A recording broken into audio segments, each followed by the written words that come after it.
How are you, students? So today's topic is nucleus. As you know that it is known as control room or brain of the cell. So why it is known as? Because it controls all the activity of the cell. It is discovered by Robert Brown. So here this is the diagram of nucleus. Nucleus is also double membrane bound and this material is known as chromatin. Chromatin आपके पास just like वो thread है जो आपस में entangle हुआ है। Suppose that कि आप दो छोटे छोटे थ्रेड्स को लेते हो और उसको बीच में से टाई कर दो। ऐसे 23 पेयर आपको लेने हैं, उसके बाद उसको हाथ पे रखो और इस तरह से मैश कर लो। तो आप जब उसको इस तरह से मिक्स करोगे तो आपके पास एक ऐसा लगेगा थ्रेड का जैसे गोला सा मिल जाएगा।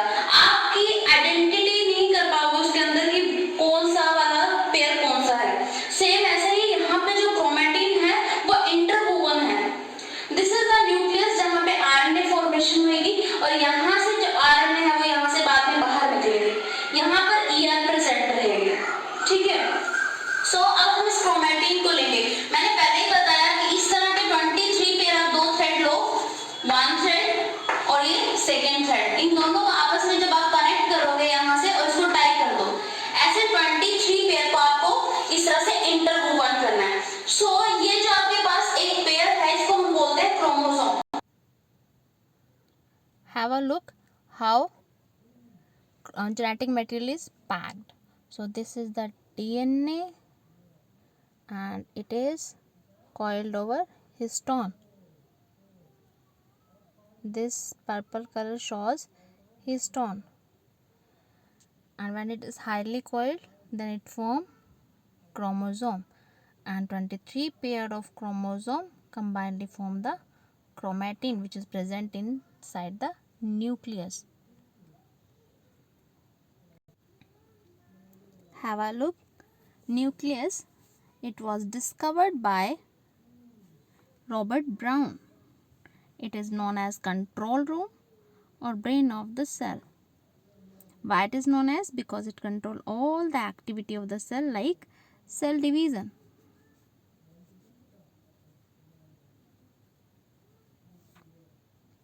Structurally, nucleus contains nuclear membrane, nuclear pore, nucleoplasm, nucleolus and chromatin network as we discussed.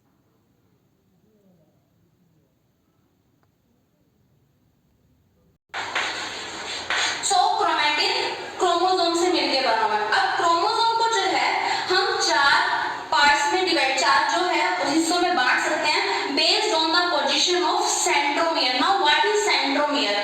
जहां से आपने इन दोनों थ्रेड को कनेक्ट किया था, ये जो बीच वाला थ्रेड है, जो बीच वाला कनेक्शन है, it is known as centromere.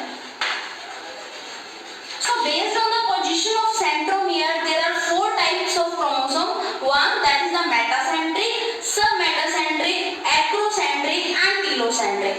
So meta मतलब middle में. So the chromosome in which centromere are the center, it is known as metacentric.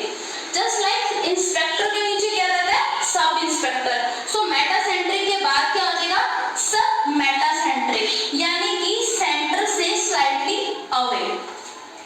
Acrocentric जो क्रोमोसोम है हमारे पास वो रहता है when centromere near the end, यहाँ पर अवे फ्रॉम द सेंटर है, not near the end. So acrocentric में क्या होगा?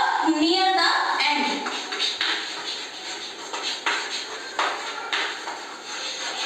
और टीलोसेंट्रिक में क्या होगा? When chromosome is at the end, जहां पर क्रोमोसोम आपके पास एंड पे आ जाएगा।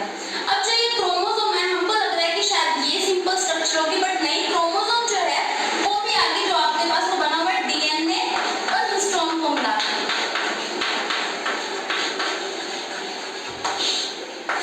यहाँ पर एक पॉइंट नोट करने वाला है, जो डीएनए है it is a negative charge and histone is positive charge. ठीक है, इसी दोनों की जो ये अपोजिट पोलैरिटी है, इसी की वजह से ये काफी ज्यादा कॉइल्ड होके इस स्ट्रक्चर में रहता है। बट जेनेटिक मटेरियल तो क्रोमैटिन है क्योंकि इसी से ही आता जा रहा है। लेकिन सबसे अगर स्मॉलेस्ट यूनिट की बात करें तो स्मॉलेस्ट जो हेरिडिटी यूनिट है that is gene which is present on DNA. So what is the full form of DNA? That is deoxyribose nucleic acid. Have a look. So this is chromosome. One more thing, the upper arm of the chromosome, it is known as P and lower is known as Q. This is the centromere. ठीक है. This is metacentric, submetacentric, slightly away from the center, acrocentric, near the end, and telocentric, at the end.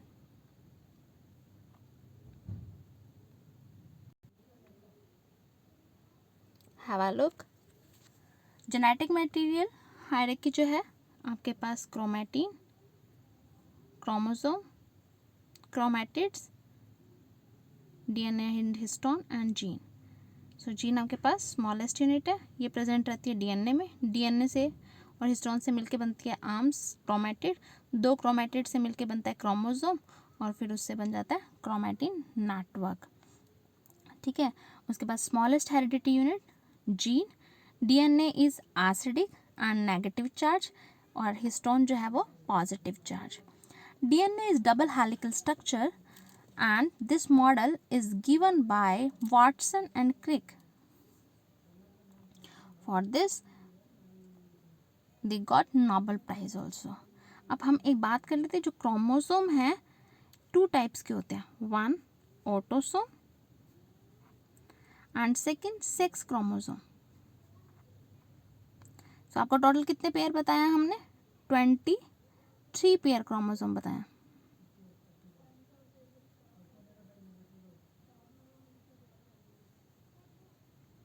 Out of 23, 22 pairs are autosome.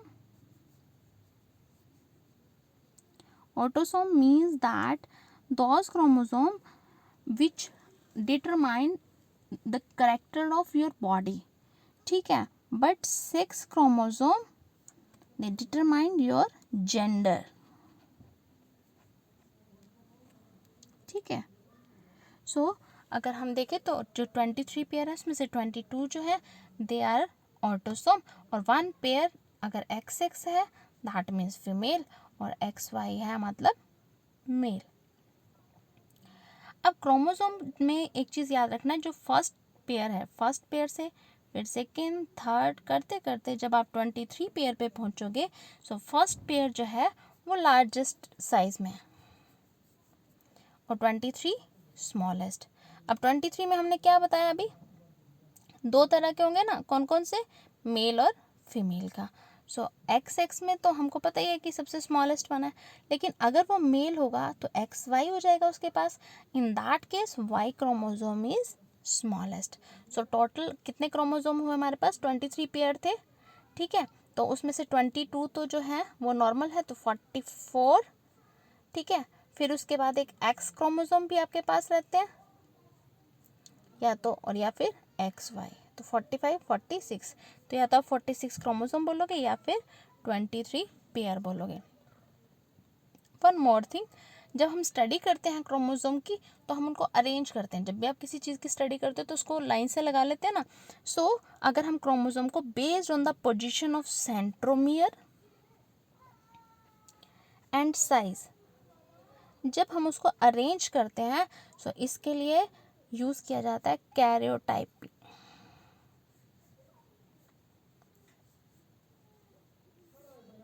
ठीक है. सो chromosome जो है आपके पास आपकी heredity unit के लिए है. ध्यान रखना कि 23 पेयर है और हर एक में 23 पेयर नहीं होंगे, सभी में अलग अलग रहेंगे ये. ठीक है. सभी में क्रोमोसोम जो नंबर है वो वैरी करते रहते हैं.